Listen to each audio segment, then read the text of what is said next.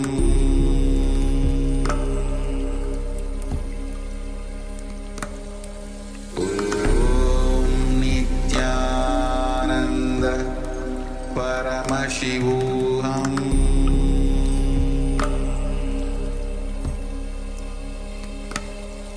Om Nityananda Paramashivoham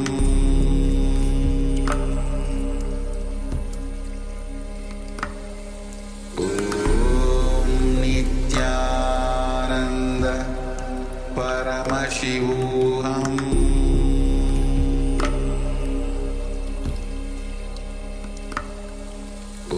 Om Nityananda Paramashivoham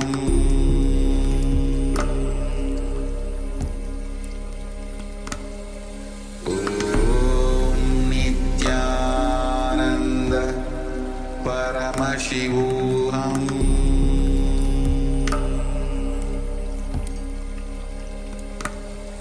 Om Nityananda Paramashivoham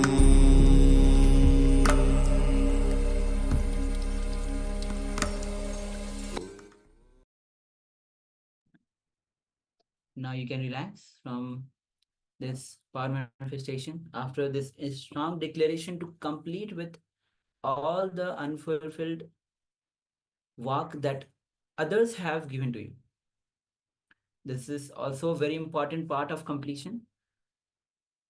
And now we'll be moving on to the next session. Yes, we are going to dive deeper into completion with others, as we're going to watch a Q&A segment where Swamiji is going to answer the questions, give the deeper insights on frequently asked questions by the participants. So requesting all of you to please come back on camera.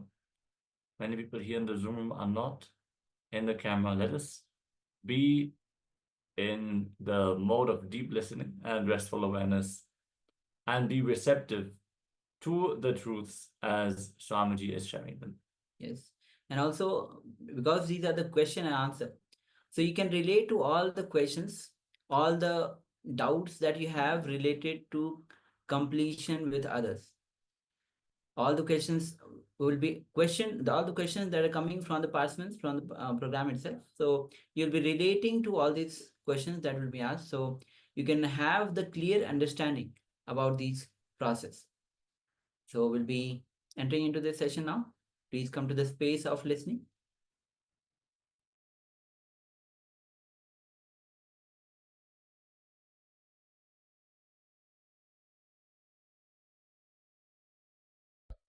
I repeatedly have conflicts in the workplace. That's the greatest challenge I'm facing. I'm not able to work in a place for a long time, say 1 year, 1.5 years, 2 years, because of interpersonal conflicts. I'm not able to carry it for a long-term career. Okay, if I just have to put this down as what I hear from the world and what I think about myself. Okay. Say, it is something like I'm trying to be straightforward. Okay, if whatever I think about a colleague or even my boss, I say that this is right, this is wrong, or this is what I think. Shall I tell you one thing? The arrogance or the ideology which you believe, you call it as straightforward. Okay. You understand? Yeah. The ideology you believe, you call it as straightforward. It will always may not be the straightforward. Yes. Yeah. So that is the remark. No. I wanted to know what you wrote and what you understood by writing, like how your mother is and how you perceive, how your father is and how you perceive. This difference, can you describe your difference? Yeah. I feel I'm trying to tell it confidently, but it is perceived as ego. Okay, this one thing I can try to tell. Okay. All right.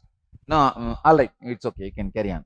So this is the main conflict where I will work on it. We'll work on it. See, basically, I'm asking you. I'm now actually, by making you share, confirm that you understood what I am saying. I am only asking you the difference between the world and my world. Share exactly that difference. How many of you found the difference? Come out.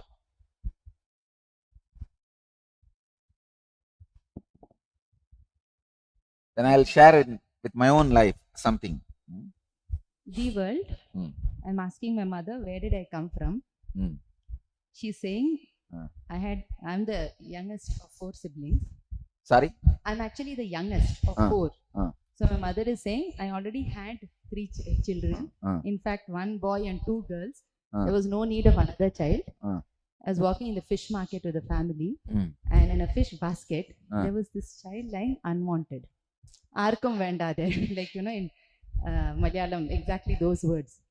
And that sentence, and she said, we contemplated, should we take this child home?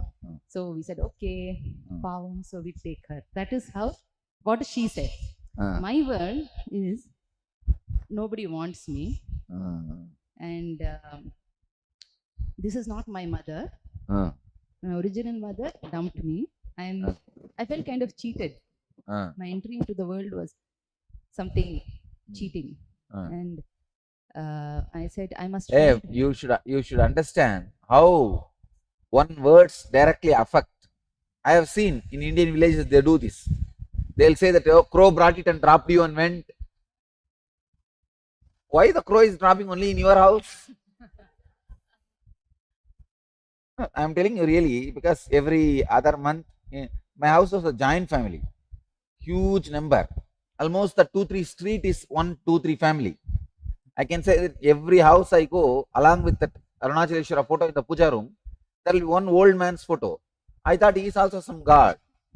One day I asked my old mother, who is this guy? Old grandmother. Is he also God? His photo is there in all the house. He said, hey, keep quiet. He is the great grandfather of all of us.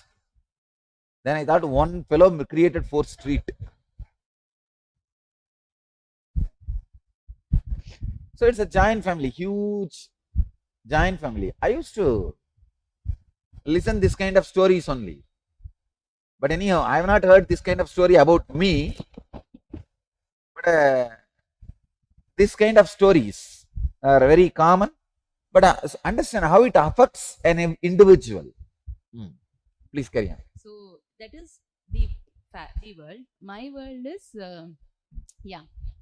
anything. Basically, this is not my mother. This is someone. My original mother dumped me. So I have to fend for myself. I have to struggle to get what I want, and like I'm undeserving. Only if I, whatever I want, I have to earn it, to deserve it. Then only I accept it. Then actually became a rebel. Like my motto in life became do opposite of what my mother wants. Simple thing. She used to tuck my hair in. I would go and comb it straight. I still remember as a 3-year-old. That was my first memory of. Now my only aim is to not. I mean, like somewhere do opposite of what she wants. And essentially this is my world, and that is how my life is. Like any situation I see, I check whether I'm wanted. If I'm not wanted, I say, okay, you don't want me, I don't want you. Like that. Many of my future reactions. But the problem, many places, life may want you, but it may just put you there. It may not tell you verbally. It may not give you the big signals as you conceive as welcoming signal. See, you may think only if they give me Purana Kumbha, I am wanted. That is your conception. But they may not give you Purana Kumbha in that place, but they may want you there. They may not be rejecting you. So this idea, your idea of being wanted, always a confusion. My mother will continuously ask me not to eat so much of sweets, because I will go and eat sweets as much I want. mother is always used to beat me for that. So after that, how it happens, no, I will do those things, but I will try not to reveal it to my mother. So I will do all kinds of goosips so that it is not revealed to anyone. So now I banned. What are you doing? No, where my photo is there, you go to the other room and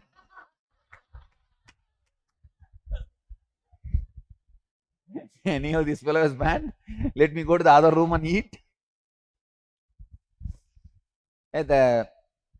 One of our devotee is a head of the oncology department in Fortis Hospital. MD, head of the, what do you call, medical director of the oncology department in Fortis Hospital. He told me, Swamiji, modern researchers, the recent researchers are proving if you just stop sugar supply to the cancer cells, they die. Nothing else. Simply stop sugar supply. That's all. They die. Especially the sugar which you eat. Processed sugar. He says it's a direct poison, Swamiji. I am giving you one disease report, the cancer alone, because I read that only. He says there are so many other effects. That's the reason I banned the sugar. Of course, after he said, I also did samyama on it. In my samyama, I discovered that as a truth. That's why, that's the reason I brought it to all of you. In all our ashrams, we stopped using sugar. The food which you are having, nowhere sugar is used. Only jaggery, traditional jaggery is used. And my mother will always used to work more for my relatives, and she will tell that we need to show ourselves to go and help them in all the ways. But I was much lazy, not doing all the work. So sugar and vibhuti, what will you do? See, at least sugar I can say why you eat, but vibhuti, who made the habit of eating vibhuti? Who taught you? Small, when they go to temple and take it, whatever remaining they will just put it in the mouth in a small. So I just used to the taste of the. I mean, I was now even now you have that habit. No. No, after that, once because of my thing, whatever my mother somehow noted that I'm cheating. I'm not telling anything. So they, my mother and my grandma, they both themselves, they planned, they asked me to light the lamp, ghee lamp every day to Pillayar. So after that 1 year, that made me change myself, and I stopped eating the vibhuti completely. And even sugar, I won't have it in the normal coffee, tea, anything. Even right now, I can have it directly. So that make me realize the power of Ganesha. I mean, with father, he will always ask me to study properly, and even he used to beat me with hands. And if I'm not studying, I need to be out. So that time I will be much shivered and worried of that. Even once I tried to run away from home because in the evening he will ask me to study everything, and he asked me to tell everything properly. So once I did like that. Same way, when I went outside, somehow I saw Lord Ganesha, and he helped me to go inside the home. So I came back. Luckily, my grandma and grandpa was there, and they were convincing my father and mother not to beat her, so that she will become something. So you saw Ganesha literally? No, I saw the idol of Ganesha which is talking to me internally. So that makes me. But after that, when I realized, I wanted all of you to understand. Don't think these are illusion. At that age, you have the capacity. After that only, when you start suspecting, you get disconnected. Let me tell you from my life, one experience. One of my uncle, he somehow wants to make my parents beat me. He hates me. He somehow want to put me in some trouble.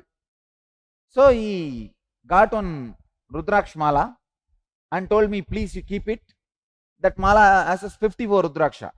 I'll come back and take it from you. You sit here itself and take care of this. I have to go urgently somewhere. He went and came back maybe after 1 hour. Suddenly he started shouting that he gave 108 beads. Now I have only 54. Half of it, I have stolen it. I argued my best to prove that I have not stolen. This is what he gave. But he was, what to say, that forcing or shouting and telling that my parents should beat me only, then I will tell the truth and all that. Please understand, I am telling you the honest truth. Just that the personality, my energy, it took such a wild turn. I just said, you wanted that 54 Rudraksha only, na? You took it, you say I have stolen, na? Come on now, hold it. I did something, first time I materialized. Please understand, when she says she saw Ganesha talking to her, I will not laugh. When she says I ate vibhuti, I will laugh because I can't relate with it. When she says Ganesha spoke to me, all of you have that capacity. Please catch this truth. When the kids come back and tell you the angel stories, some angel appeared, some angel saw, they spoke and all that, don't brush that aside as a lie or a false. Try to listen. Try to listen.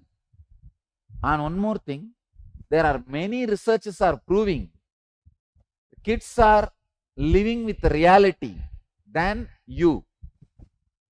There are many researchers proving kids are living in reality than you. First time in my life I materialized. And one more thing, that time I have not learned properly as a technique or a process to materialize and all. Just my wilderness came out as a power. And after materializing, even I started crying. See how that feeling, first belief I can, second, come on, let me challenge, third, let me do it. How that excitement or inspiration or that extraordinary power came into me, I also don't know. But whenever you are cornered as a child, you always express extraordinary qualities, but you forget because neither society is ready to believe, nor you have the ambience to encourage these things. You forget, you yourself doubt, suspect, and just leave things. So after that, even though I came back, I didn't study properly, but it hit me in the next Hindi exam, which I failed.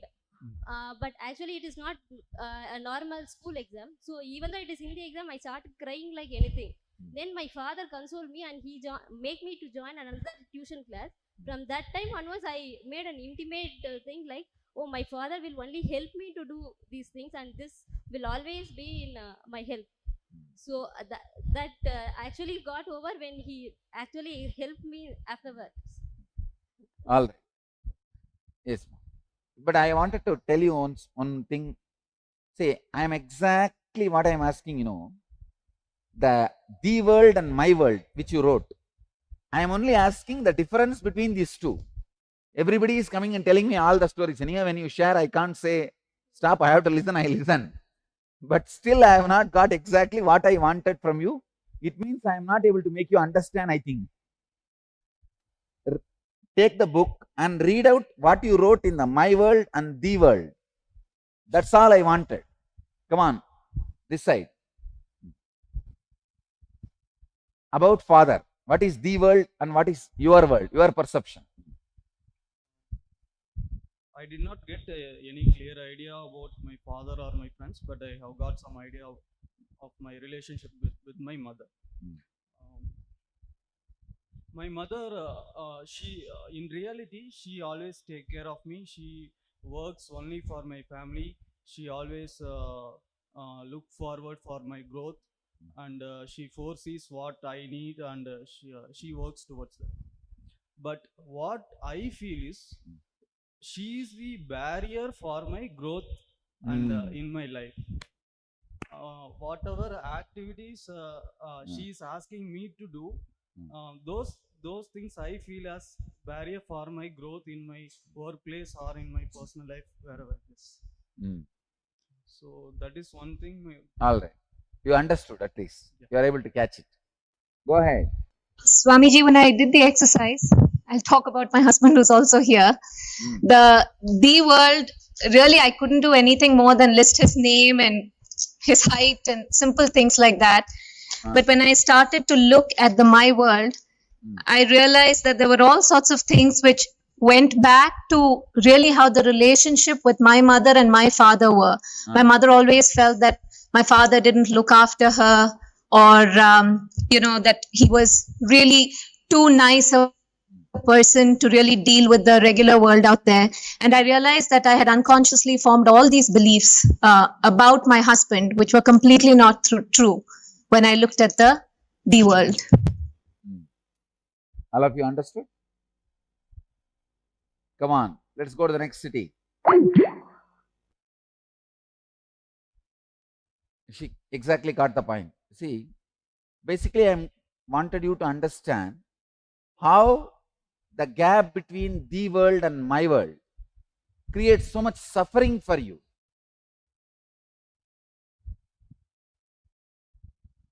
San Jose, anybody? Nityanandam Swamiji. Yes, tell me.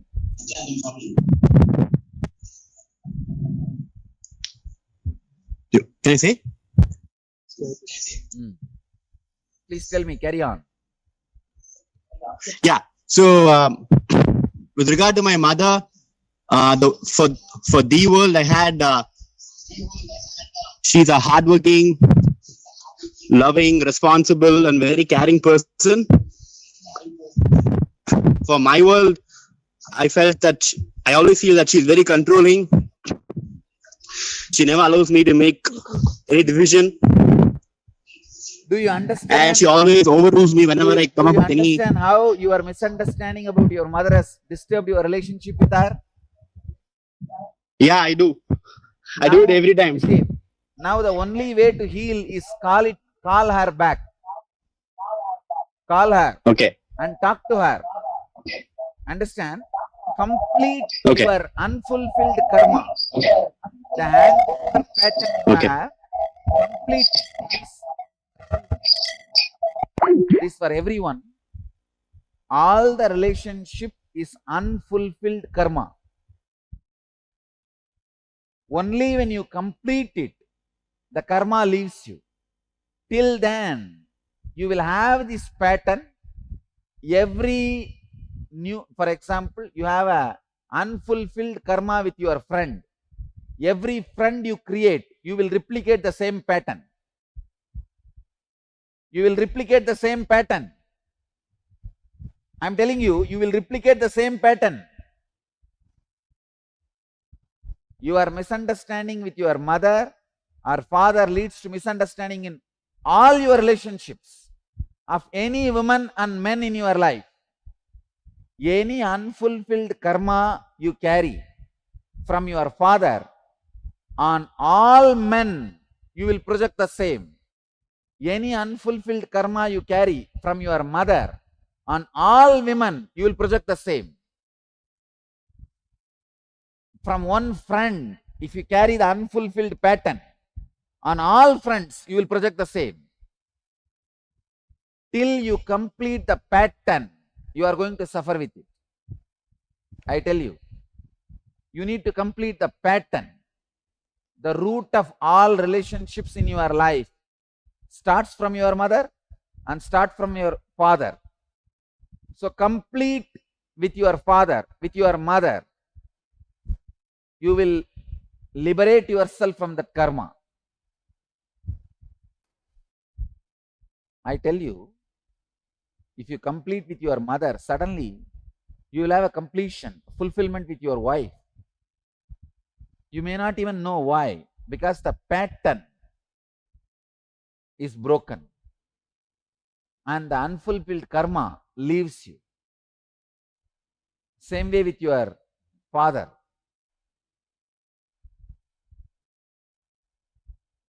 Because you project, you go on projecting that unfulfilled pattern All I am trying to tell you is break this unfulfilled pattern idea. Fulfill it. Fulfill it. Come on. Let me listen now from some more people. Charlotte Sri Salem, come on.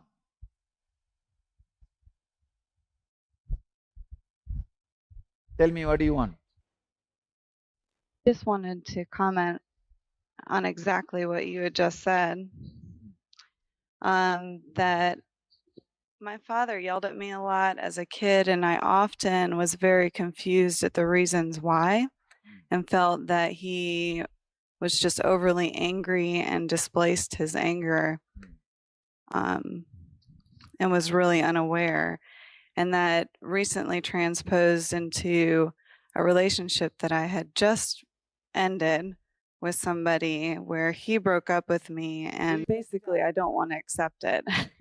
I think that he's wrong, and that if he just knew my side of the story, that he wouldn't have broken up with me. And it's just kind of silly, but I can see the relationship directly. So anyhow, all of you are able to understand from what she is sharing. She was sharing that the conflict which started, now ending her present relationship also. See, the degree up to which you can be powerful in your relationship is directly proportionate to the degree of fulfillment you experience with your source relationships. Your source relationship is your father and mother.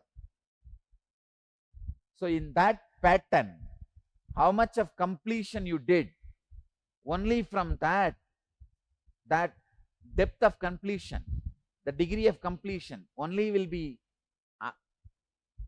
available, or only that much will become reality in your present relationships also. Because father-mother relationships are from bio-memory, all other relationships are muscle memory. Only the bio-memory's fulfillment forms the foundation for the muscle memory's fulfillment.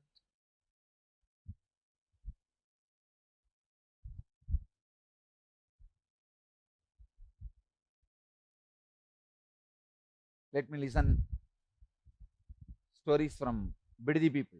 Come on, Biddi. Anybody else? Come out. I was an average student when I was student. Hey, there is no such thing as average student. Everybody is average student. Understand? What is there? And after they become 14, specialized things. See, till 14, learning various languages, various truths about the life, like what is love, what is relationship, what is nature, what is mind, what is soul. This is enough. 14 years, kids should learn only these basic tools. After 14, ask them, you want to become a doctor? Go, medicine. You want to become engineer? Go for that. You want to become lawyer? Go for that. After 14, let us decide. Till then, let us leave them to live. See, some guest comes to your house. At least give them a coffee, let them settle down, then beat them. The moment they come inside, you lock the door and start damal, beating them inside. That is the way it feels like.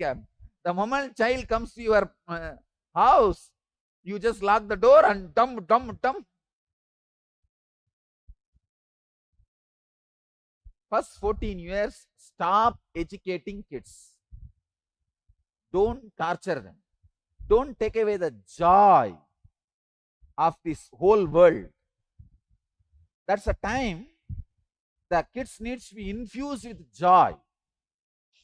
Just simple joy needs to be infused, nothing else. But in the first 14 years, the suffering you teach, you make them believe life is suffering. And I tell you, after that, anything you give, life is suffering. I just feel so blessed. I was born in a village where school is not forced on me, education is not forced on me, life is not forced on me. And I really wanted to retain at least that one Tiruvannamalai the same way. So that if I want to come back, I'll have a place, happy place to come back. Really, teacher who is teaching will not know what is in the book. After 14, ask them. See, by 14, they would have been so filled with life and joy in their biomemory, they will be ready to do anything for you.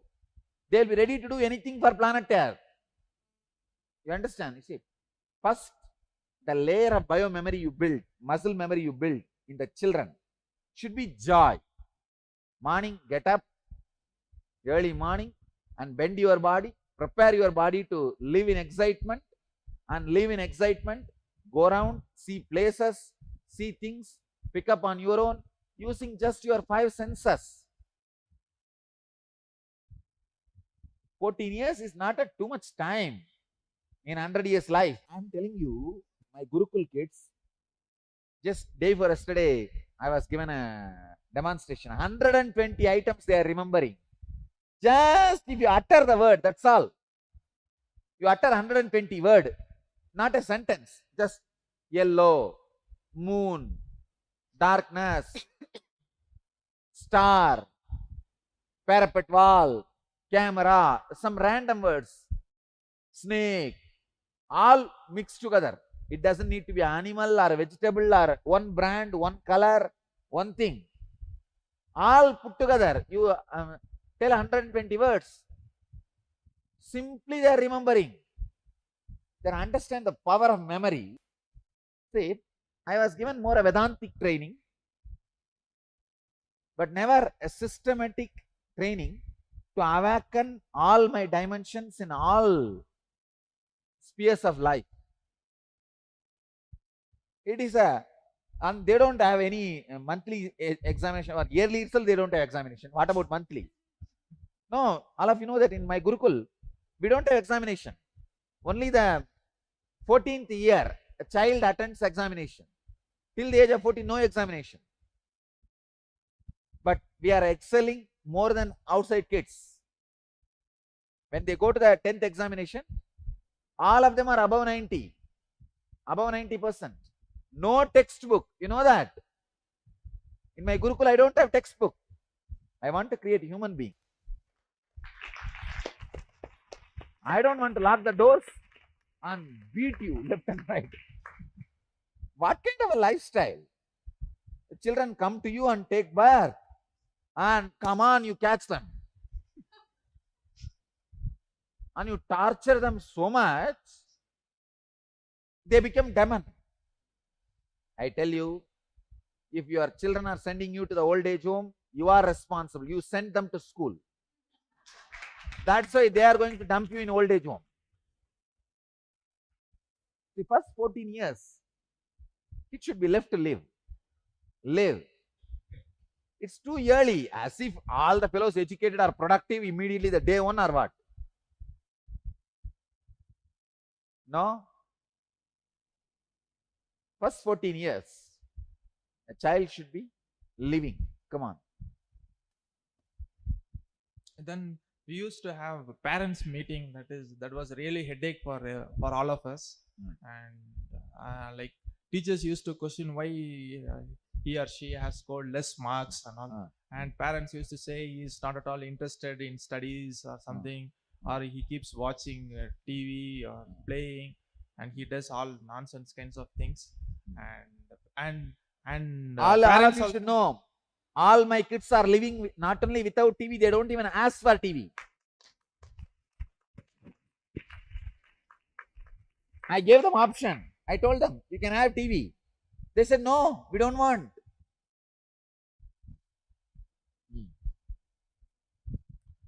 And parents also encourage the teachers. Yeah, you have to, if they are very dull or something, they will encourage them to beat, or yeah, you can cane them, or whatever you want to do, you can do them, and it's your freedom. And they get more liberty, and just they exploit the students. I tell you, this anger, you see, this knowingly or unknowingly they created this anger in you, and you can't take revenge on that guy back. Now that anger settles in you like a layer and layer. That anger starts expressing in anything you relate with the world, whole society. These first experiences, they really play a major role in your life. My first experience on the stage at the age of 11, Raghupat Yogi, my teacher, finished teaching me the Yoga Sutras. He put me on the stage and asked me to give a discourse on Yoga Sutra. In Tamil, I am speaking. It was such a big success. He himself did Padapuja to me. He says, officially, he's like putting me in the throne, declaring as his successor. He had his own followers and all of them were there and all that. It's such big success. I can say that gave me the confidence, and he blessed me in the end. You will be Ranga Raja, means ruling the stages always. And I tell you, even now, not for pride or ego, any stage I go and sit, any number of politicians or gurus or anybody may be there, all the fellows flap over. Now people are afraid to call me into their stage, because any number of guru, politicians, whoever may be there, out. Still I continue to be Ranga Raja, means ruler of the stages. Ranga means the stage and Raja means ruler of the stage. That first experience, which gave the confidence. It's true, the first experiences are really, really, really powerful. Come on, let me listen to, come out. Nityananda Swamiji. Give me exactly difference between the world and my world. I'll give you. I have got my experience in a little bit different kind of note. Especially after attending this Inner Awakening in 2009, when I think I have attended few more programs. When you ask us, you just write down this kind of thing, because of so much of unclutching, it has just happened like this. Really, I can't find anything actually good, bad like that. See, actually, so I can say, if you already started living unclutching, then it's an initial level program for you. So actually, about me, when you asked here to write, I just found this thing as my, the world. In my childhood, my grandfather used to have satsang at our home. I used to be a small kid. He used to keep me on my lap.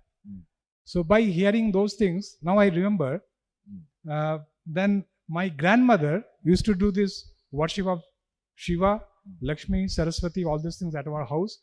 And also she used to put a flower on my head. You are also God. I started carrying that feeling as I am also God. So in any kind of games and all, I used to say, I am God, I am right. So this kind of thing was going on, which definitely showed up in my school days, in my college days, till the time I met you. And then comes my world. My world, I just wrote like this because I'll have to look at the words. It cannot just flow like that. Something flows inside. My grandmother used to tell that you are God. So it actually, probably ignited some ego. So I never formed any impression about myself. In fact, in my life, I was just flowing like a piece of straw in river Ganges. And it is not that I was scared of finding what is that I am bad or what is wrong and what is good. But I just could not stop flowing because simply I loved flowing. Till the time I met you, I had the first impression about myself. When I met my Swami, I found myself flowing with tears also flowing down by the corner of my eyes. Okay. Nityananda. Come on, this side, somebody. Anybody?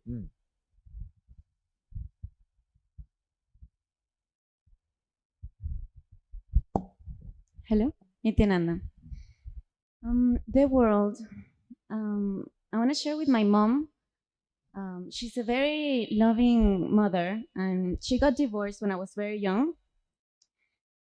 But I feel like her love towards her children became extremely possessive. And later on, when we grew up, she fell into an intense depression, which instead of bringing us closer, it was pushing us away more and more and more. So right now I feel that her love, even though she's extremely loving and supportive and she wants to support and everything, she's really suffocating so much. The three of us, I'm the youngest of three. And it feels draining and affected. I'm very much affected by her depression and her state of mind, and it's not supportive. And also with my father, I really never had a father figure because they got divorced very young. So she kind of took the role of mom and dad, and for her love, all the intensity of love and doing everything for her children became an extremely suffocating and draining and expecting, clinging. So that is my world in regards to her loving. Thank you. That's the difference you see. Yes. Okay. Yes. Nityanandam. Because of unsteady mind, simply wasting time with family. Because of unsteady mind, simply wasting time with family, being always alone at home, watching TV, spending time with kids. The world. My world. I want to become a good civil construction businessman. I want to do and give good service to the ashram and do more work to the people. See, you are saying about your future. I am asking about what was, so that we can mend it and build the future. Anyhow, you will catch it in the when somebody else is sharing. Okay, it's okay. Come on. Nityananda Swamiji, I've just come to share my relationship with my spouse.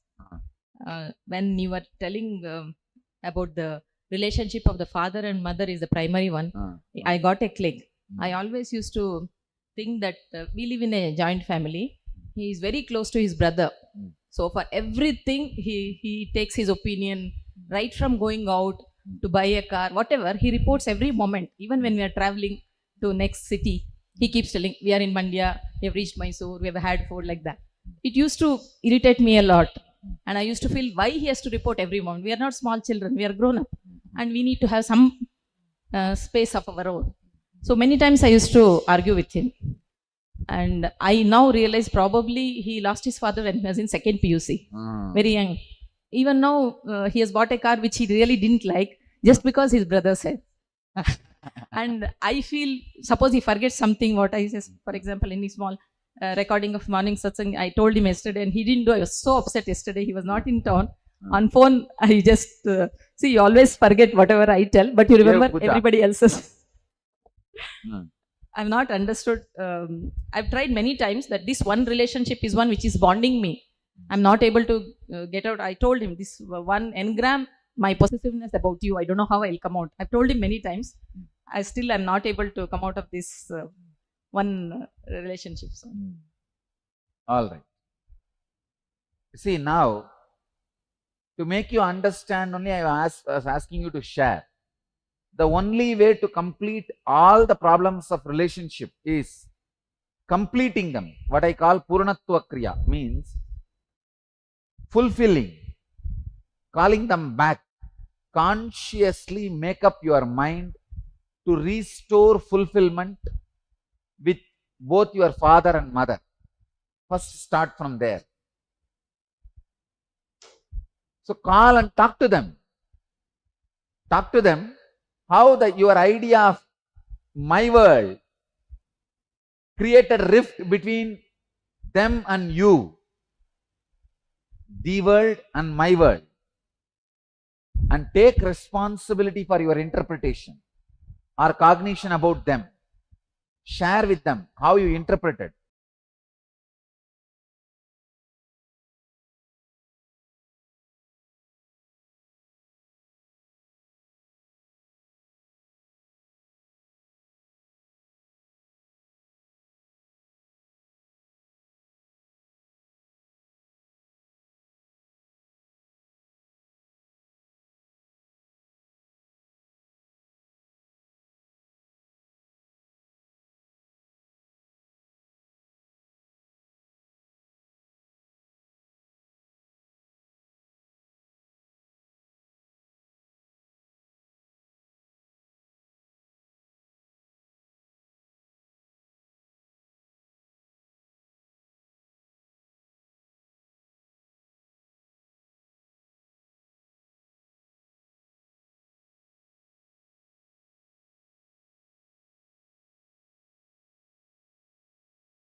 Nityanand परमशिवोऽहम् ॐ नित्यानन्द परमशिवोऽहम् ॐ नित्यानन्द परमशिवोऽहम् ॐ नित्यानन्द परमशिवोऽहम् ॐ नित्यानन्द परमशिवोऽहम् ॐ नित्यानन्द परमशिवोऽहम् ॐ नित्यानन्द परमशिवोऽहम् ॐ नित्यानन्द परमशिवोऽहम् ॐ नित्यानन्द परमशिवोऽहम्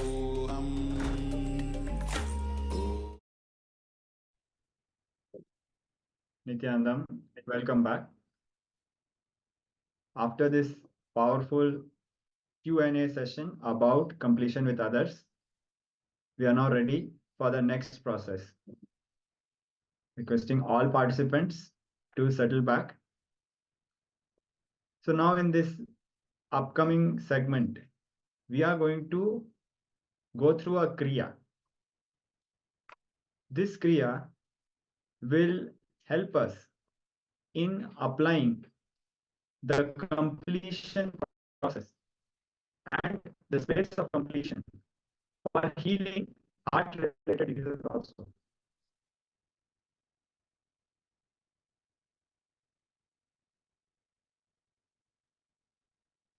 So like in any Kriya, only the physical healing aspect, whether it be Kriya for diabetes, Kriya for autism, Kriya for migraine, one aspect is the physical healing which happens in us. Now the next part is, because we are doing it in the presence of somebody, there is a deeper healing which happens to our being, and it manifests as fully awakening. Even when doing a simple Kriya, we experience the awakening of the Kundalini Shakti. So, in this next segment, we are going to go through the Kriya on heart disease. Requesting all the participants to come back, switch on your cameras, and please settle down and actively participate in this Kriya as Swamiji himself, the Supreme Pontiff of Hinduism himself, will be guiding all of you. We are giving a few minutes for all participants to join us back.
Let's enter into Kriya today.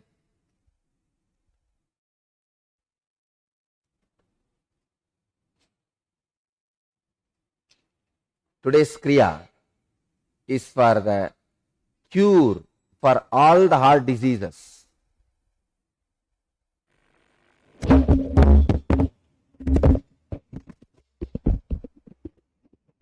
Let me describe step by step. Actually, I am doing so much work on the body. I am evolving a new way. The Western fitness and the Eastern Kriyas. For example, in the app coaster, when you work, do the Udyana Bandha and Jalandhara Bandha. Your abs also will be worked out. You will have a six-pack and awaken 6 chakras. Now, please, this is a cure for all the heart diseases. As I said, even if you don't have heart disease, do this Kriya, it will awaken your Anahata chakra. See, through this Kriya, intense Kundalini is awakened in you. If you have heart disease, that energy will be used to cure the heart disease. If you don't have one, that whole energy will be cured, will be used to awaken your inner heart, the spiritual heart, the Anahata chakra, heart center. Come on. First step, Vishrakasana. Do paganki yeti jo jota panom vanom puniho gotha chanko atarakari ragai adivaha aisi vididage. Translation of this verse: sit on toes and place the buttocks on heels. Means you have to sit on it. I don't know how many of you guys will be able to sit.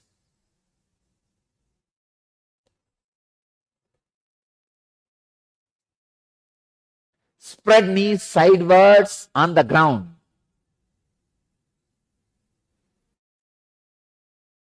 Make a hollow of palms and place it on the mouth. Please understand like this. Keep the thumbs under the teeth and close the lips. See, keep the thumbs under the lips and close the mouth. Please understand. Keep the thumbs under the teeth and close the lips. Fix the gaze steadily at the tip of the nose. Inhale through the right nostril. Exhale through the mouth. Please understand. Let me show you.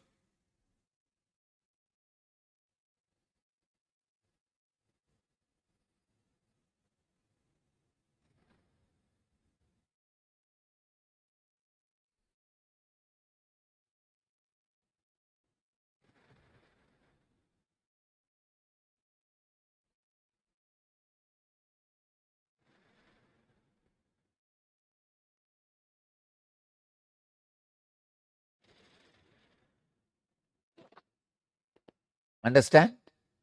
Put your thumbs under the teeth and close the lips. Fix the gaze steadily at the tip of the nose. Inhale through the right and exhale through the mouth. Do this 21 times. You can close your hands nicely like this. Do this 21 times.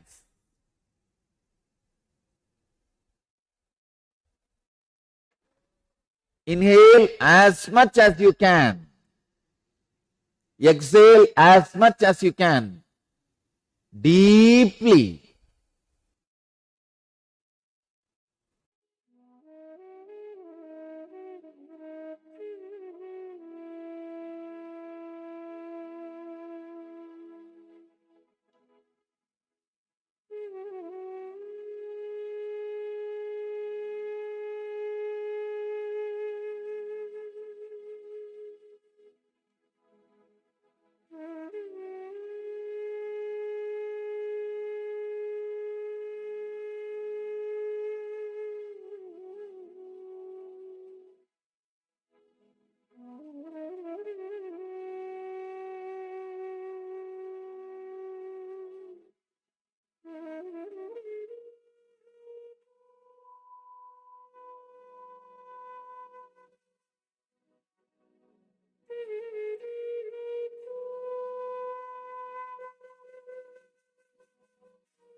Inhale as slowly as possible. Exhale through the mouth as slowly as possible. Inhale through the right nostril as slowly as possible. Exhale through the mouth as slowly as possible. Understand, through this process, the prana you are sending inside the body directly goes to the heart center. Do it at least 21 times. When you do in the house, every day, do it 51 times.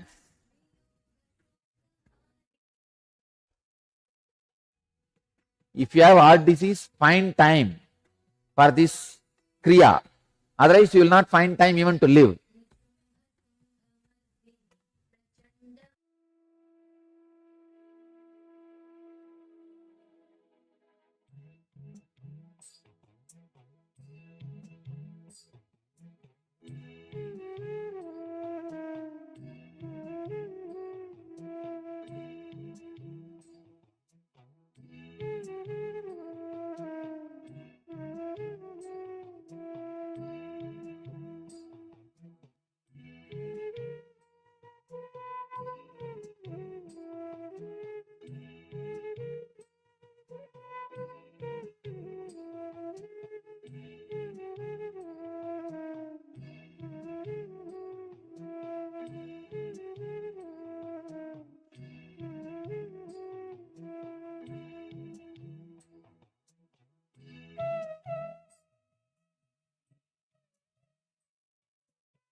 Paramashivoham Om Nityananda Paramashivoham Om Nityananda Paramashivoham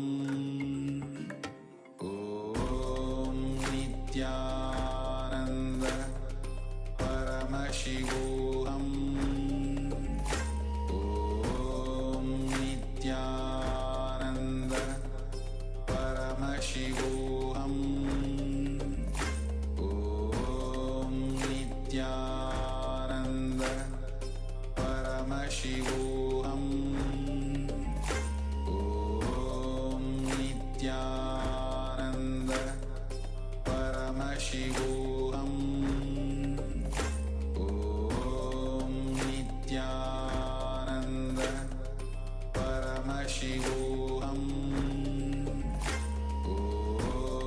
Nityananda Paramashivoham Om Nityananda Paramashivoham Om Nityananda Paramashivoham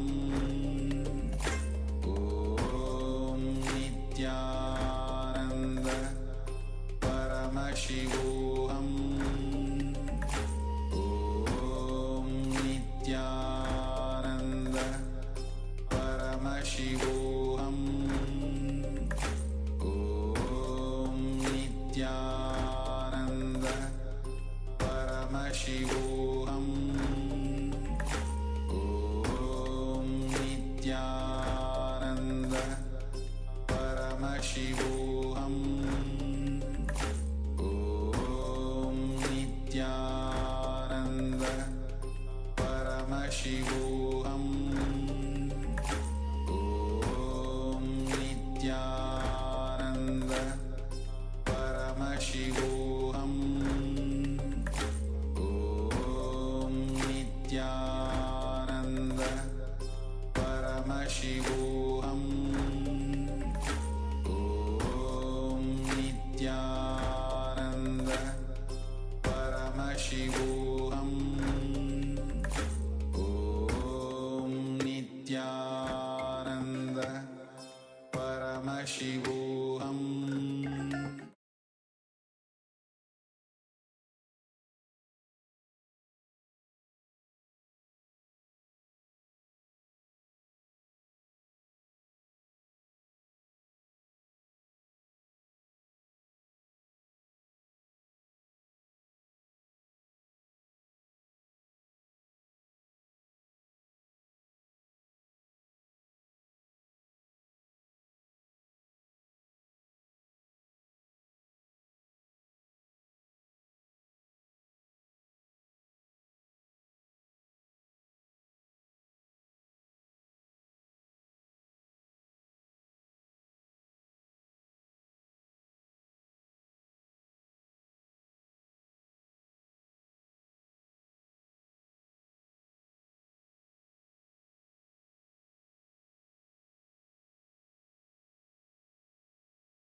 See, let me tell you my own completion.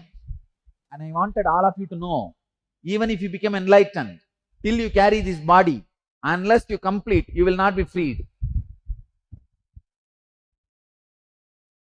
I was at the age of 17 and a half. I was leaving the house for this Parivaraja Yatra. I went and told my mother, I am going for the spiritual pilgrimage. She just looked up and said, she did not answer first. She just looked up. Then I said, Ma, I'm becoming a sadhu. Immediately her eyes, the water started flowing. She started crying. Then I hugged her. She hugged me. I had a very sweet relationship with her. Always, I'll be sitting in the kitchen, telling her stories and eating. She had a strong faith, I am God, even those days. Because this Raghupati Yogi has convinced her. See, in Orthodox homes, when they cook for deity, they will eat only after it is offered to deity. They will never allow children to touch, or they will not touch. But anything my mother cooks deity, I'll eat, and she will never tell me don't eat. And after I ate, she will put it for the deities. She was very clear that I am some way spiritual or extraordinary. Very close relationship I had. Till the age of 14, I slept with her only. Till the age of 14. And I had the problem of bedwetting. Really. I'll fall into samadhi. Later on, I realized it is samadhi. At that time, it was a problem. All the school kids will make fun of me. Once in a while, I go to the school. And this is one more reason for me not to go to school. I'll come back and tell, no, they are all laughing at me. See, anything happens in your house, school will know, because it's a small village. And it's a giant family. So early morning, they will bring the bed and dry it on the top of the rooftop. Then whole world knows. I had bedwetting that night. She hugged me and I hugged her, and then finally I asked her, what do you mean by crying? You mean to say I should not go? She did not tell I should not go. She told me, no, I cannot stop you. I am not able to tolerate, so I am crying. That's all. I am not able to digest, so I am crying. You see, if she fought with me, I would have fought with her. I went with the mood of fighting. I prepared all my dialogue for fighting. But suddenly the whole thing tumbled down. She's not fighting with me. She's crying. Now means I would have changed the dialogue. But that time I didn't know what dialogue to speak. Anyhow, I left, but I was very firm, and I gave them 3 days time. You call all your relatives, whoever want to see me last, they can see. Because I was very clear, I will go away to north and never come back. And it's almost like a big ritual. I was seated in the sofa in the center of the house. All the relatives and the old ladies will come and cry, where are you going, and all that. It's almost like if there is a dead body, how they will cry. They came and cried. And after some time, they will have their coffee and go out. That's all. Nothing more. And for many people, I did not even give a logical reason. I told them, why don't you eat? It's time. And they straight go and eat. That's it. Only for few people, I need to give a logical convincing or fighting or reason and all that. Many people, they'll come and stand, why are you going? Why can't you be here like us? Why are you leaving Arunachala and going? Is there any place better than Arunachala? I'll tell you, why don't you have coffee? See the smell, go. And straight they will walk inside. They will not even think I am not answering their question. Really? People are so unconscious. Anyhow, the 3-day celebration is over, farewell celebration. My grandfather tried to bring all the intellectuals of the city under whom I learnt. I learnt Saiva Siddhanta and all these things. The mantric tradition, all that I learnt. And all those pandits were brought, chanting Rudra, Chamaka and all these mantras and all that.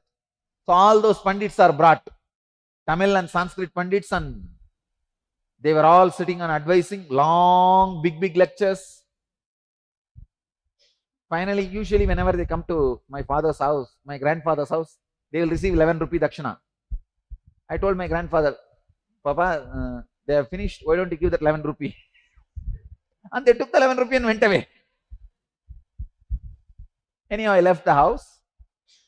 became enlightened also. In my search, so many things happened and I achieved that experience and all that is over. When I came back to the body, settled into the body, first thing I saw there's a hanging, biomemory, mother's suffering.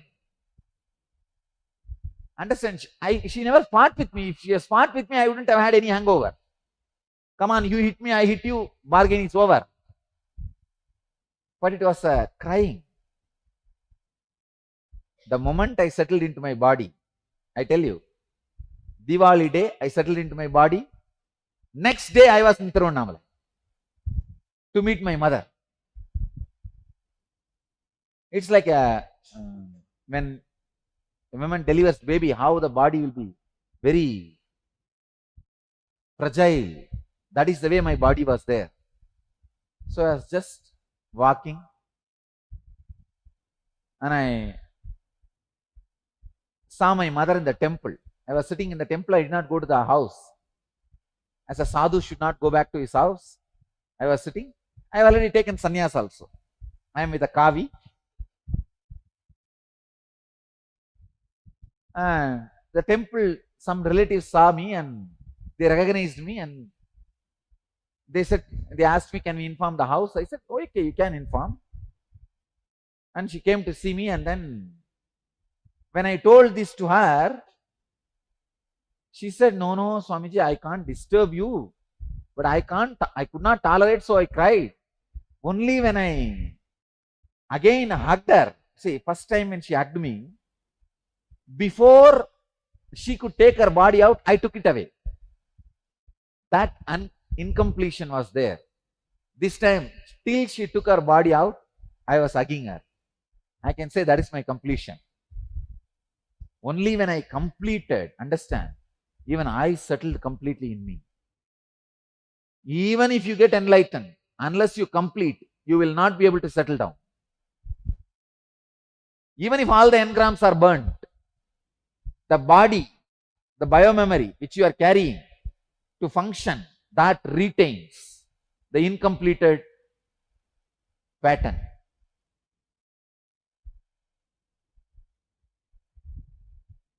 Then she told me, if you come and eat in the house, my food, the food cooked by me, I'll feel everything is complete. I went to the house. Then I said, you should give me Purna Kumbha and receive me as a sadhu. She said she will do everything. And she went and organized Purna Kumbha and all the things necessary to receive a sadhu. And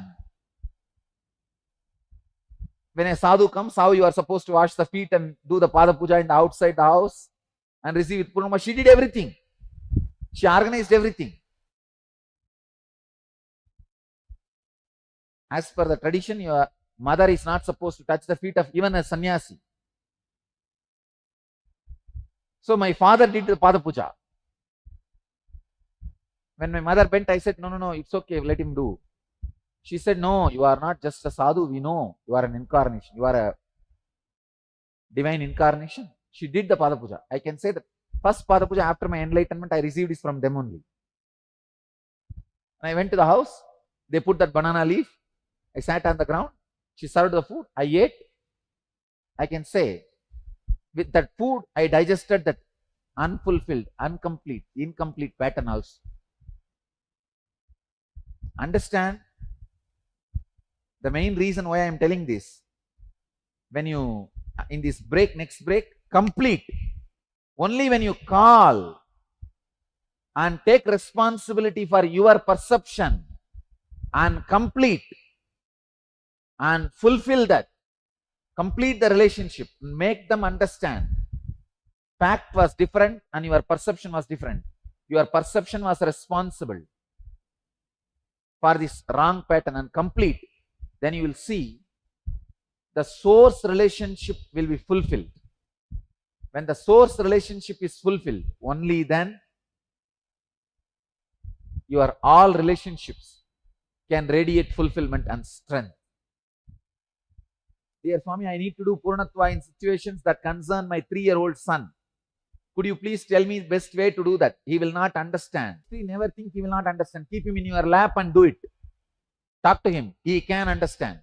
I tell you, you will come back to me saying that Swamiji understood and he replied. So one more question. If our parents or friends are dead, how to complete with them? Write a letter to them. Sit in front of the wall.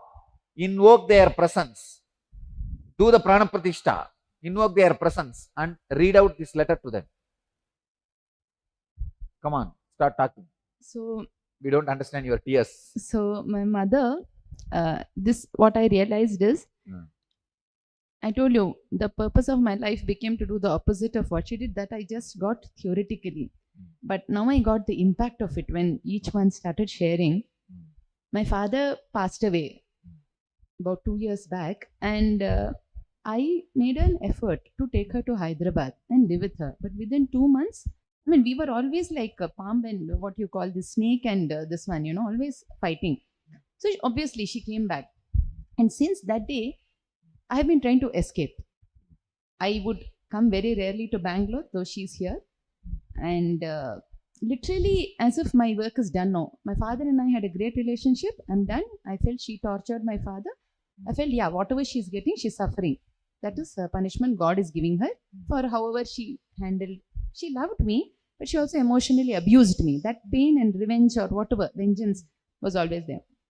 To the extent that in 2 years, then you came into my life, February 2010, and I started, now I realize, I thought I was doing a great service, but I was using it as an excuse not to be with her. Like it was a vent for me, it was a relief for me.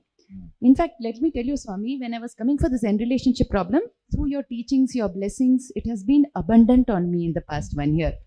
I don't know what I did to deserve it, but you have been giving me abundantly. Patterns are going off just like that. I don't even do Pada Puja. I mean, this regular puja with the Guru Puja. You are just in my heart always. You know, just that Swami, Swami happens. Anyway, I don't know what, but that is there. So, what happened is, anyway, I don't know what I was doing. Ultimately, I stopped visiting her in Bangalore. If I come, I'll come to Bididi and I will go back. I won't even go to see her. Though all she says is, she loves me a lot. She trusts me a lot. She puts all nominations in my name. Every evidence she has given me that you are the child I really trust. Somehow, that incompletion was there strong in my mind. And I'll just tell her, she'll let me call me once in a week. I'll not call her. I'll call her in 20 days once and say, I'm so busy with mission activities. You don't know what this responsibility is, blah, blah, blah, and all that. Now, Udupi, she wanted to go to Udupi, Krishna. I told her, I was trying to fix her. I said, you come to Swami and do end relationships. Then, always I thought the problem is there. You won't believe, from the airport, all she told, I said for the next 2 months, because I'm going to do inner awakening, some excuse like running away. I just told her, I'm going to go to Biddi, and if you're coming to Biddi, you come. Otherwise, I'm going straight. From the airport, it went through my house, but I didn't even stop at her place, and I came off. Since 1 year, she has not even seen me because of the October event and all. Nicely, I use that as an excuse. Now I see it's an excuse. All she wants is take me to Udupi Krishna. And I'm telling her, this is my Krishna. You come and see him here. Same Krishna cannot be sitting there. Some argument like that. I was always trying to tell her, you do what I want. I know this is right. Like that, I am right attitude. You are wrong. And all she's asking is, come for 2-3 days. I want to go. I said, no, you come to Tiruvannamalai. Like that, you know. Suddenly when you were sharing, I got how nasty I have been with her. Like, you know. And in fact, Swami, when I came for this program, I said there's only one relationship in my life. That is my relationship with Swami. That is true. But only after you heal all the relationship. What I got. You need to get a no due certificate. Yes. No, what I got is, Swami, till they are there, my patterns are reflecting on them. Without that completion, if I come to you, I will reflect it on you. Yes. Oh my God, I was so scared then. That is the last relationship. That is what happens to many people. So don't reflect, don't put all that on me. No. Complete it and come back. Come on. Yeah. See, the thing is, like, my parents are not there with me. To be frank with you, I came for N Health program. That time, that is one of my prayers that I should get united to them. It was my ego that was stopping me, thinking that I have done the You right don't thing. even need to use the word strong word ego, your perception. Okay. So that didn't allow me to talk to them for all this 2 months time. See, the incident which I recover is way back to my childhood, as it is for everyone. Basically, I didn't had the basic trust on my mother that she hides things, okay, and she might act against my interest has been deep rooted in me. The incidents, for example, in my childhood, even till the time I went to college, I never used to take this buttermilk or curd or anything like that. Okay, if in my childhood I could recollect incidents like she used to mix that with rasam and try to give it to me. I hate that taste. Okay, I hate the taste. But she would have done it for your health. Yes, I hate the taste. And once it happened, another relative girl, after taking this kind of food, she gave me the rice with just rasam. That tasted good. And I asked her why it is like that. Unknowingly, that girl told, oh, no, your mother is mixing with buttermilk. Okay. So I asked her, are you doing that? She strongly said, no, I'm not doing that. It happened twice, thrice. Okay. Finally, I realized that she is actually doing that the moment I asked her to mix rasam with buttermilk and just to mix it with rasam. Okay. She got, she You did didn't, the couldn't research. say anything. Yes. So if what I'm saying is, and I could recollect one incident like one relative visited my place. There was a Rajinikanth movie going in my nearby theater, and there was an exam. I went for the movie. I couldn't prepare properly, and I failed in that exam. And when the results came, actually, she is also a teacher in the same school, and she's actually walking behind me. I didn't realize that. And I was just on my way to my home, and there was a shop that is coming up with nice paint and things like that. Actually, from within, it was a shock for me that first time I failed. I felt I am so unsuccessful, and I was feeling bad only. But the colors and other things in the shop, it was so attractive that I was trying to touch and feel that it was sticky, and some reactions, and I came inside the house. After I came inside the house, when I was not normal, she asked what happened, and I showed the things. She got really irritated, and she just beat me like anything that day. And I was hurt. And by the time my father came, I was still in that mood. And when everything was told to him, my father was trying to support me, saying that I think you have hurt him so much. No, he's not okay. That moment, the word she was trying to say is nothing like that. He's acting. No, after getting the result also, I saw him playing with paint and come inside. Okay, he's just trying to make up a case kind of thing.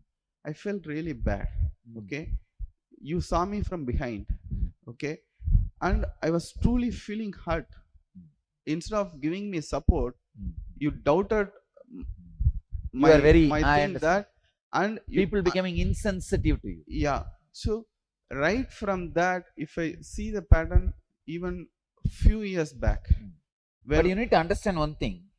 People don't need to support you. Understand? Huh? It is completely wrong expecting support from people.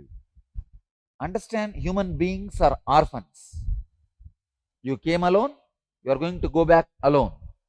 Anywhere, if somebody gives support, be grateful to them, but you are not qualified for anybody's support. And same way, nobody is qualified for your support. If you are giving as a gift.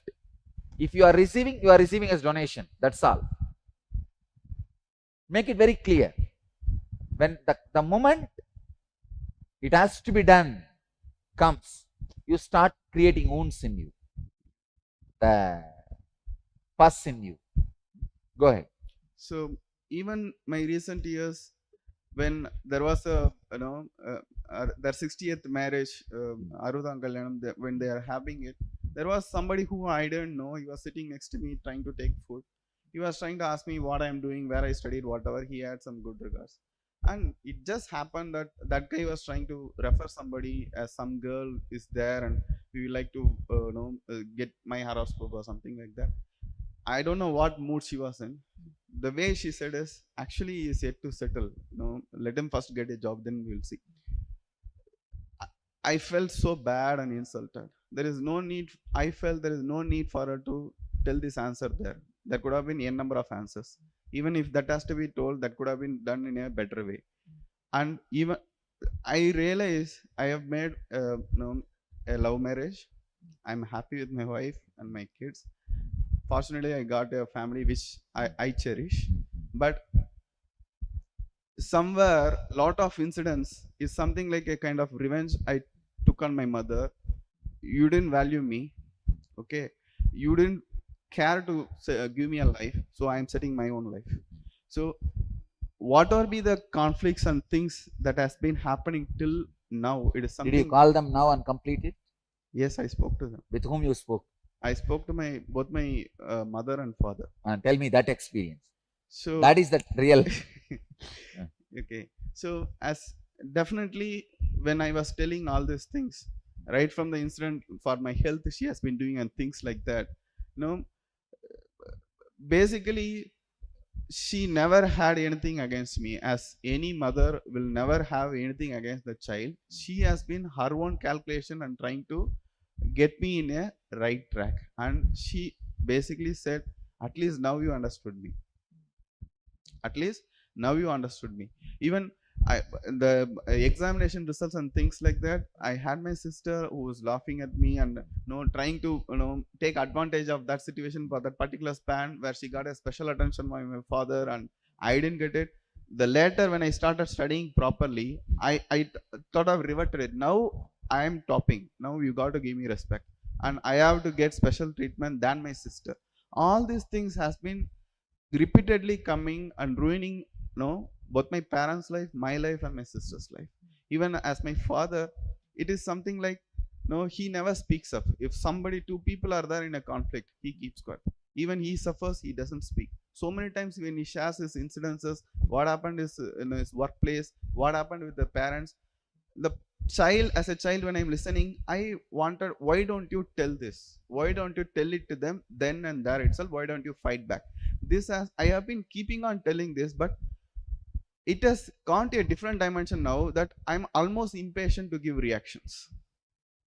What I am feeling that I just expressed without processing in a proper way. These are all certain things I could recover in a matter of few hours. When I'm speaking to them almost after a year, okay, and even when they took the call, that anger was there. The moment when I started speaking all this incident, as obviously she was saying, I didn't even remember all these things happen. Only thing is, you just trust me, I don't have anything against you. I'm really happy that at least now you realize, and rest of our lives, let us be happy. And thank you so much. This prayer which I put in front of you during young health, that has become reality now. Yes. Great. Thank you. See, actually, when this kind of things happens, don't think I am fulfilling your prayer. You are fulfilling my prayer. I am praying to you, please have a happy life. So you are fulfilling my prayer. See, for most of us, our whole life is a reaction. It's a revenge you take on all the situation and people which happened in you in the initial years before the physical maturity. I want to tell you one thing. This time when I went to Tiruvannamalai last time, after, I don't know, maybe 20 years, I told my secretary, come on, let's drive and see my school. Even when I was studying, I never went there.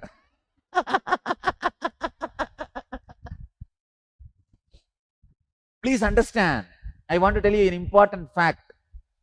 The moment I saw, I was shocked, because in my memory, the building always was recorded as a huge building. Now, it looks so small. Just if I send one brahmachari, he will build that building. Size also small, and the whole value is small. Everything is so small. I thought, oh God. I really called 2-3 local people and spoke to them. Did they demolish and rebuild? They said, Swamiji, how will they rebuild it? Rebuild in the same shape and size? This is the building, original building. It is standing.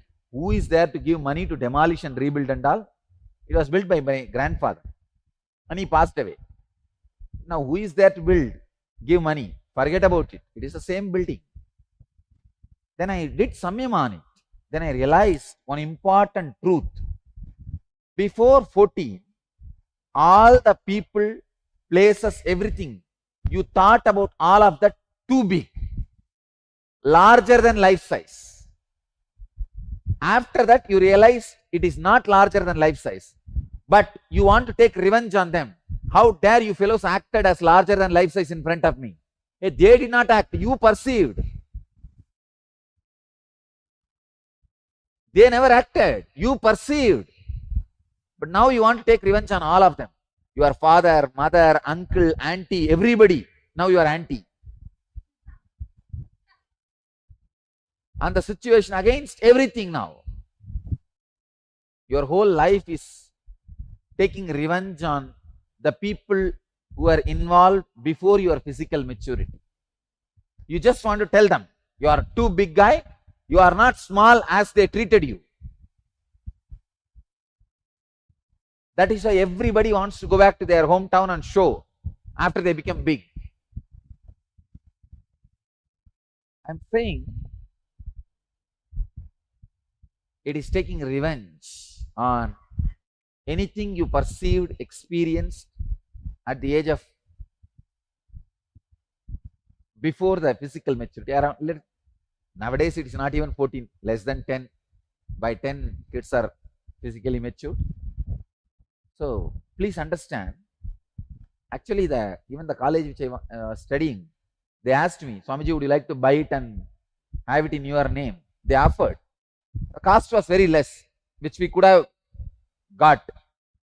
But I said, no, I don't want to change the name. The name in which I studied, the founder, let that same name be there. Naturally, if I buy our organization, people naturally, we have to use the name Nityananda, and we have as it has become a kind of a bylaw in our organization. Anything we run in our name, so that it's once for all clear. So I don't want to change the name. Let it be same. It's okay. Because I didn't have a revenge on them. I don't want to take revenge on them. But normal life is completely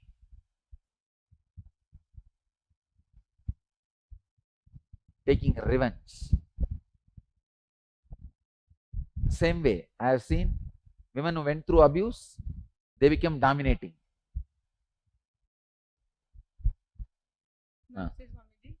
Did you do the sharing? Sorry? Did you do the sharing? Means completing with your parents. Yes, actually. Tell me the effect of that. I don't have any unresolved issues with my mother. She's with me. I don't have any unresolved issues with my mother. She's with me, and we have a very friendly, loving, caring relationship. There was some bad time which we faced, myself and my sister and my brother, in my childhood because of my father. And right now also, apart from my father, all rest of us are together, always in contact. So we made an attempt, both my sister is also here, so we made an attempt to talk to my father, and somehow we realized that in today's situation, he also realizes his mistakes. He's regretting about it, and he just said one thing: however I was and whatever I did, as my kids, I always loved you. What was the relationship between me, like him and my mother, is different. That's not your business. Like, we'll take care of it. But between you and like you as my kids and me as a father, I always gave lot of effort, and I always did lot of hard work for you guys to, so that you should come up in life and you establish yourself. And then we realize that yes, today whatever we are, both of us are very independent, financially, career also good. So somewhere we have always respect for him, but we never accepted it or acknowledged it. But today, after talking to him, we know that he is also equally, he was loving, and his intention was always to give us good things in life. His ways were wrong. The way he was doing this, like we were receiving money and education, but from where it was coming, those were not right, and still those are not right. He is regretting those things, and I don't know if I have to do anything for that, if I can help him to release those things. But as far as the relationship goes, yes, he loves us, we respect him, and I think that should be about it. You have to guide us, because I don't know. So you feel completed? No, as a daughter, he's suffering, so still I'm not happy about it. Then let him come for the relationship. Send him for the program. You see, actually, if they also come and attend the program and they call you back, then only the cycle becomes complete.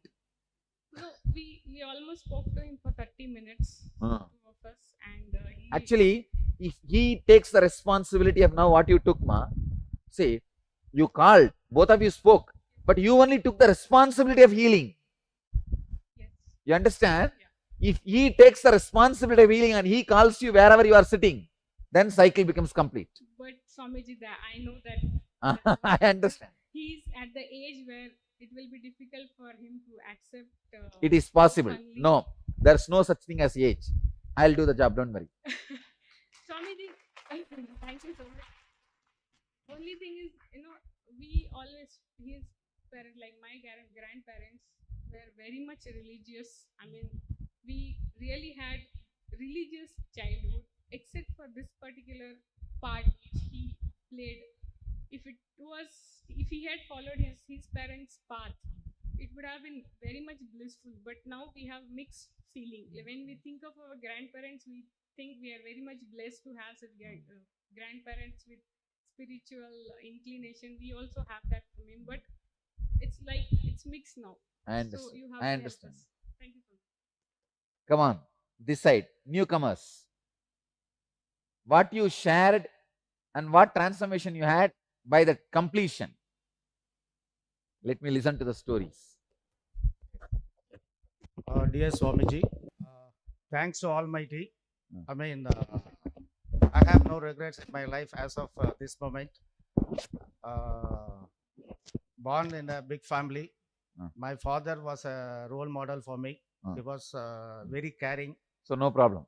No problem. I mean, very rare, but it happens sometimes. And after marriage also, I mean, we are blessed with two beautiful children. They are also coming out with flying colors. I mean, thanks to parents and Almighty, and for your blessings too. Great. Thank you. Come on, let me listen from this side. You see, mainly I wanted to hear when you completed your experience. All newcomers, come out. Your completion and the experience of the completion. Come out. Namaste, Swamiji.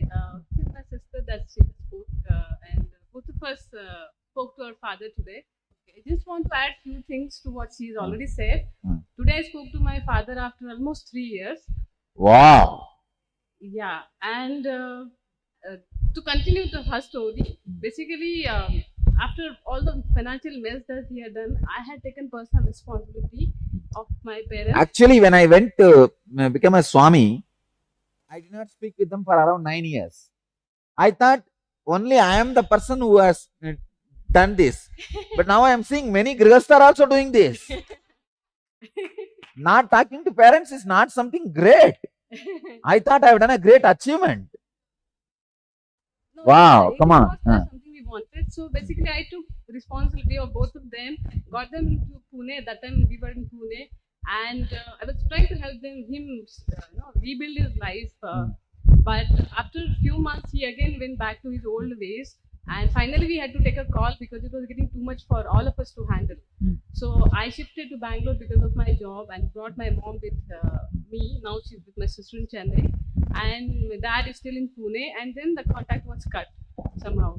So, and as my sister said, we have that spiritual base since childhood. So we really don't have a lot of hang-ups in life, and we believe into karma and releasing and forgiving. We've been doing that, but yes, definitely it helped me that I spoke to him and told what was the reason that I was angry with him, and I understand his viewpoint and all the responsibilities. Basically, both of them got married at very young age. They was like 16 and 17, and they just got married. So I said, I understand from where you come and all your hard work and all the pressure you must have gone through, but these are the points because of which I felt hurt. But I've forgiven you, and I seek your forgiveness and I seek your blessings. And he said, I realize my mistakes, I'm sorry, and I know my mistakes, and I know I've not done them intentionally. It just happened in that flow of the thing. And all I right now want is your and all three of yours love and your mother's forgiveness. So, which I understand, and he started crying on a phone, which is very rare because the kind of image that we have for him is like a not even Hitler, it probably is, that's not a word. It's a different image basically. So he started crying on the phone. So it was very touching for me, and it was very reassuring that things can resolve when you talk. After that, I called my mom, and we are very attached to our mom, and we have very, very, very sweet relationship. For us, both of us, she is now our daughter. So it's a role reversal for us. We take care of her that way. So she's the best thing in our life. But I shared the experience with my mom. I said sorry to her also because when they were going through a troubled marriage, three of us suffered, and I always had that these guys did not care. All they think about their own problems. They don't think about us. So though we are over that and we are best of buddies now, I said sorry to her that I misunderstood you at that time. I had some anger because you guys did not care, but please forgive me. And that was easy. Talking to my mom was easy. But what she said is that I don't have any. You're my kids, and you've done so much for me, and all that unconditional love and everything. But I cannot forgive your father. So I said, okay, we'll talk about it later because there's no point in because she's alone there and both of us are here and she'll get emotional. So I said, we'll talk about it later. And I know she is not able to forgive him for a long, long time. She suffered for 35 years of her life, and which is like she got married when she was 15, and for the next 35 years she suffered. So it's a big thing for her. I don't know what I can do to help her to, so that she is also able to release and forgive. Because we've tried to, in past, not after last, like whenever they have problem, both of us have mediated and tried to solve, share. So we got matured very early. We shared our problems and they shared their problems. So all the marital problems with husband and wife, we didn't know what it is, but we tried to solve it at the age of 10 or 11 and all. Right now, I know that she's not, because we're trying, okay, just let go, not for him, your own sake, just let go, forgive and be happy, we are with you. She's not able to do that. So probably that is something, I want your blessings for her that she is able to forgive. And so that's part with the parents. And as you say, we carry the impressions from our parents. It's actually happened with both of us. We have had our own troubles in our own marriages. And both of us have had love marriages. So it's a history of love marriages in the family. Anyways, so I had a very good marriage for 1.5 years. And one day suddenly he disappeared. And since then, it's been like almost 3 years now. We have tried to everything to get in touch with him, to talk to him, to resolve it. We are not getting any response. And I personally want to complete this cycle. But with him, I don't know how can I do it because I don't know where he is. He doesn't take my calls. Now I don't even have his numbers. He never replies on emails. And I really sincerely I want to complete the cycle, but I don't know how because there's a blockage and I don't know. So that is something I need your guidance on. I understand. Thank you so much. You did your job. I'll do my job. Don't worry. Whoever shared, please bring your experience on completion. Come on. Come on, come on. Nityananda, when I was 11, my parents divorced. Since I'm 13, I didn't want to see my father anymore. So then I didn't see him for 8 years. Then I didn't have contact with him for 8 years. And then when I was 21, I had again contact because of some reasons. But I never told him why I didn't want to have contact with him. So today I told him. because he's very dominant, and he always made me very upset and emotional, and he always asked me so many questions, and like it was very difficult for me, so I preferred to stay away from him. So he told me, oh, he didn't really realize, but it must have been because he's a director of an insurance company. So he said that's why he's used to deal with people and to be the boss and like always ask questions and like that. So then he said, what did he say? He said, I forgive you that you didn't want to see me. And I said, okay, I forgive you that you're like that, and it's okay. Okay. We'll speak to him and then we'll decide. And when he comes back, it always used to be like, he says, no, I won't come, you guys go and come. And then again, if I go to my father and ask, he'll say, let's see, he doesn't want to come, we should let's see how it'll be possible. So I always used to feel that he is more important than me for my father. So now, to your brother. Oh, when he says he wants to come, your father will bring. he wants him to come here, so he'll bring. But in your case, you want to come, but he is not bringing you. Yeah. Oh God. So, then so I you spoke to him. Yes. What he said? He said it's not like that. It's just that we have maybe to see all the possibilities. Maybe he feels you are already connected, but he has to put little effort to make that guy connected. He said that's what should be the truth. Huh? Yeah. So don't worry. Now you are relaxed? Yeah. Go now. I felt like such a huge thing in me I felt so light after doing this. Relaxed. Great. Swamiji, quick question, Swamiji. Yes, quick. Where does our original perceptions as a child come from, Swamiji? Original? Perceptions that we, as a child, if I'm perceiving a situation in a certain way, another child would have perceived a situation in a different perception as a child come from. It is just a casual decision. No. It's not from your past lives. From past, you don't bring so much. Okay. You bring only basic things like a man will walk straight. You should have this much size of the brain. These things only you bring from past. These details you don't bring. Thank you, sir. Come on. Let me start. Please understand. This is the Nitya Kriya, specially for breaking your my world concept. Whatever you are having, the pattern to create my world, to break that. Sit in this posture or Vajrasana. Vajrasana means sitting on your knees.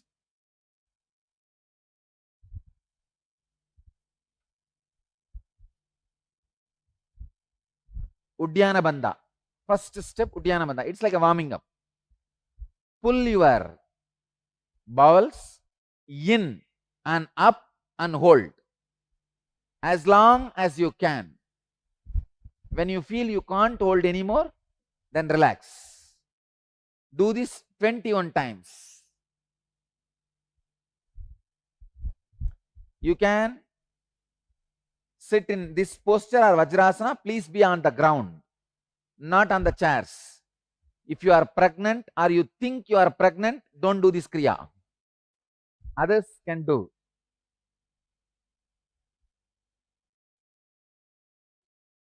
Close your eyes. Pull your bowels above and below the navel, back and up, and hold as long as you can.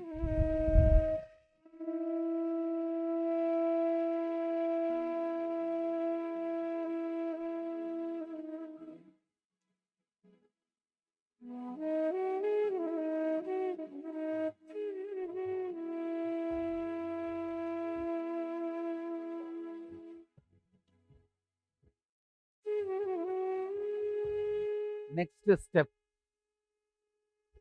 intensely exhale and chant Hunkara mantra, H-O-O. by continuously exhaling, like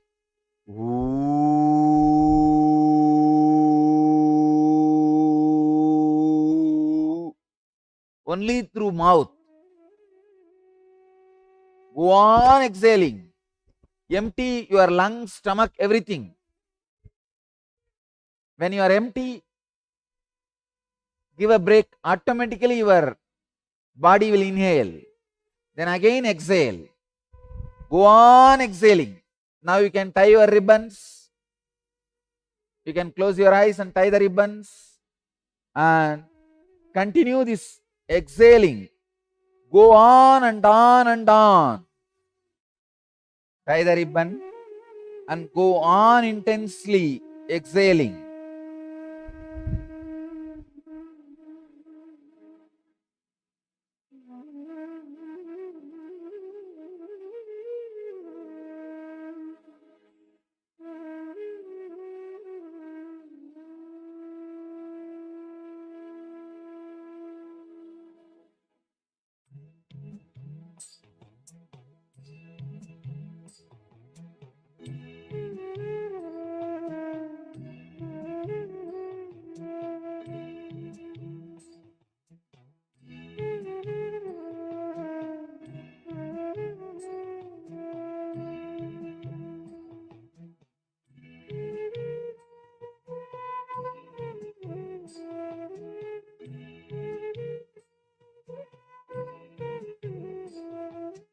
Next step,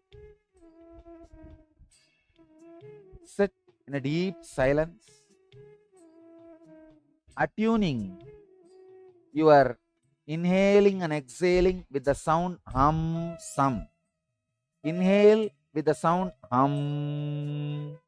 Exhale with the sound sum. Start on the hamsa mantra. Hum. Sum. Attuning this mantra inside.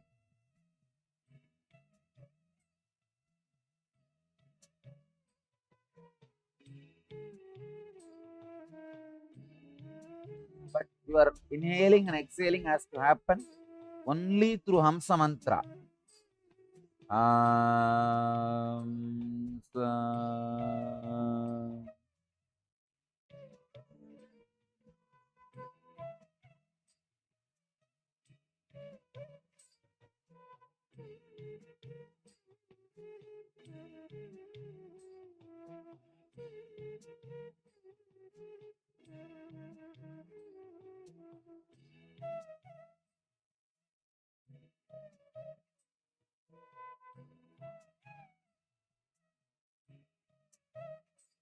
You can open your eyes.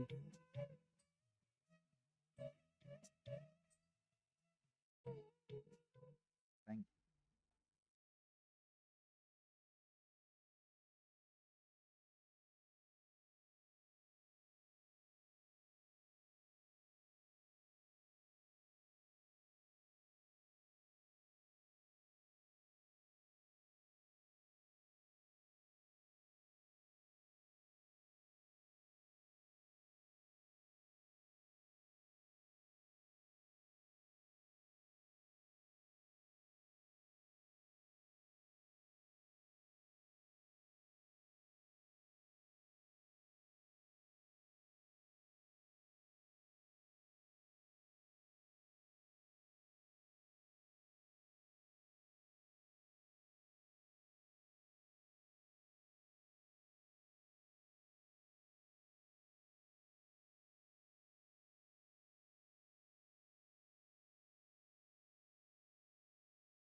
So we have projected the steps. Please refer and do this exercise sincerely.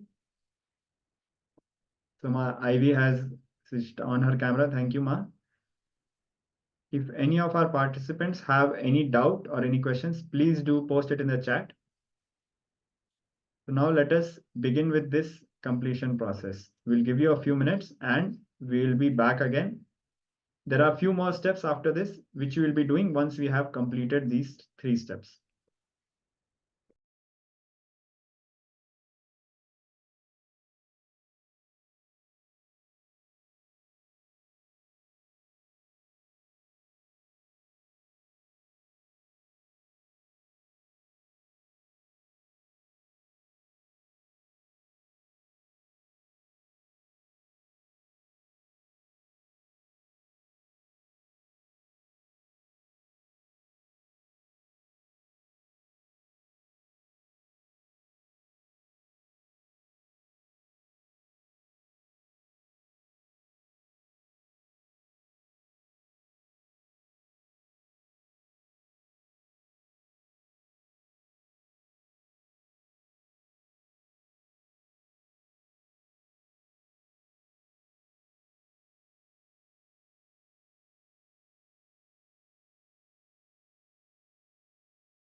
requesting all participants to please settle down, relax from this completion. Drink a glass of water if you need to. So we were observing some of the participants were very intensely reliving and sharing and were having very intense experiences. We would like to appreciate all of you for your sincere efforts in your completion. This is the biggest gift you can give yourself and the best way you can utilize your time in this Paramashivoham. So now we will be also moving ahead with the next round of power manifestation.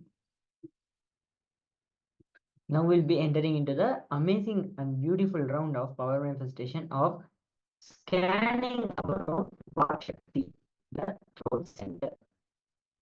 Now we request the participants to start connecting with Swamiji deeply.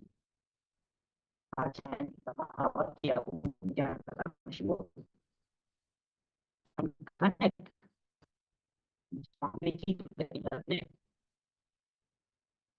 If you have something abundant, you can apply on your body. Bring awareness that it goes this and start scanning your throat center for all unfulfilled promises during the process. You may have given even that it may be small, as small as this thinking process. You will push on after the work. Yeah, I think thought process that we can do something over. We may not have fulfilled it in the small part, the big thing that we need permission for that. But the very thing is promises that we consciously complete all these promises that are still as well as others.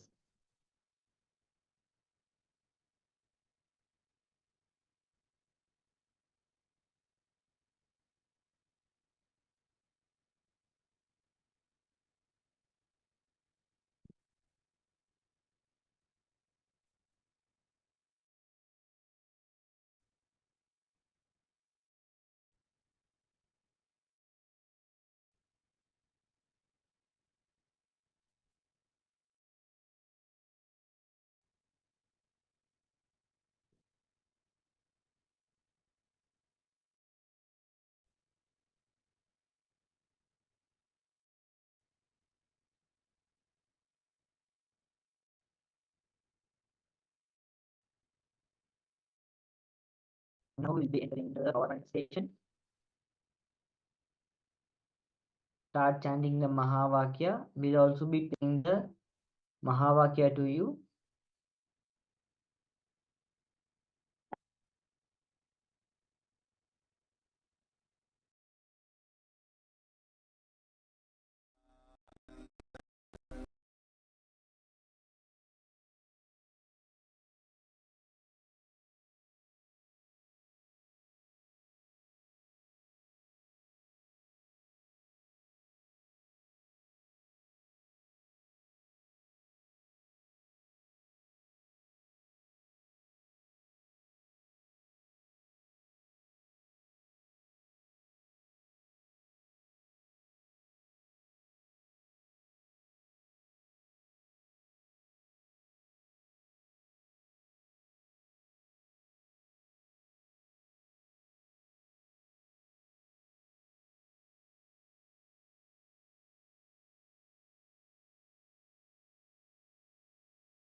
Nityanand परमशिवोहम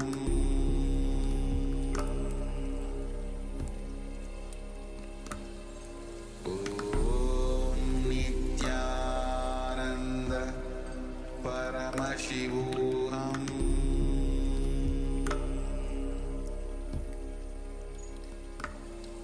Om Nityananda Paramashivoham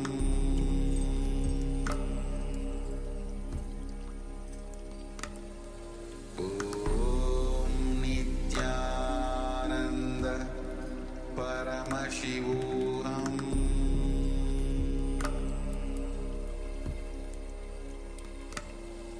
Om Nityananda Paramashivoham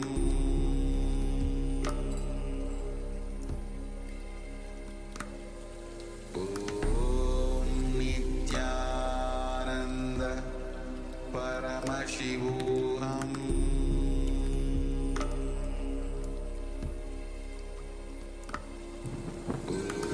Om Nityananda Paramashivoham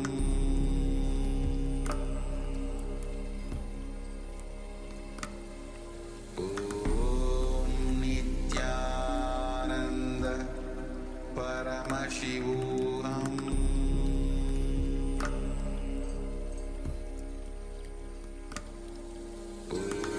Om Nityananda Paramashivoham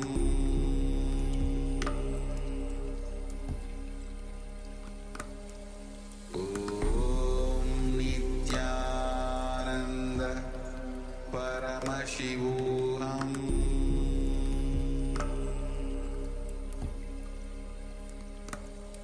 Om Nityananda Paramashivoham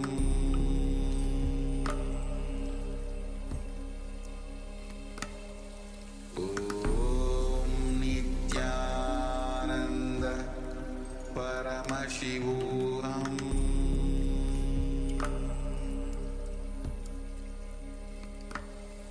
Om Nityananda Paramashivoham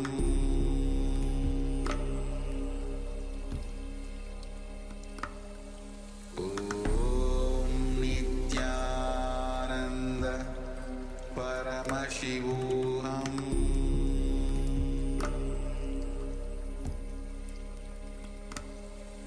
Om Nityananda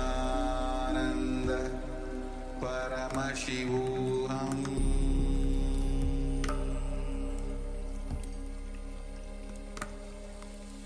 Om Nityananda Paramashivoham Om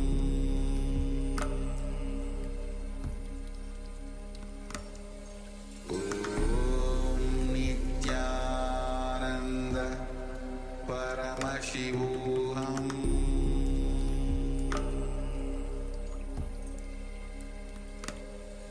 Om Nityananda Paramashivoham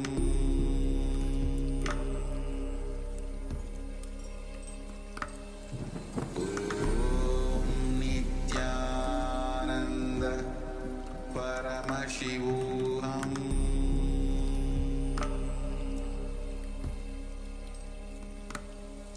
Om Nityananda Paramashivoham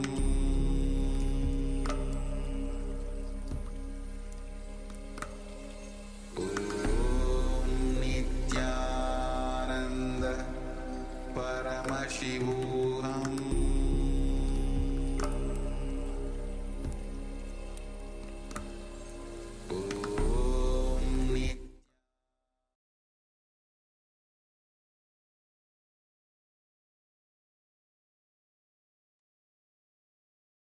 So one of the participants has shared that because of the laggy internet, the step is requesting for the steps to be shared again. We understand the technical issues and we are attending to it. We'll be sharing the steps very shortly. Paramashivoham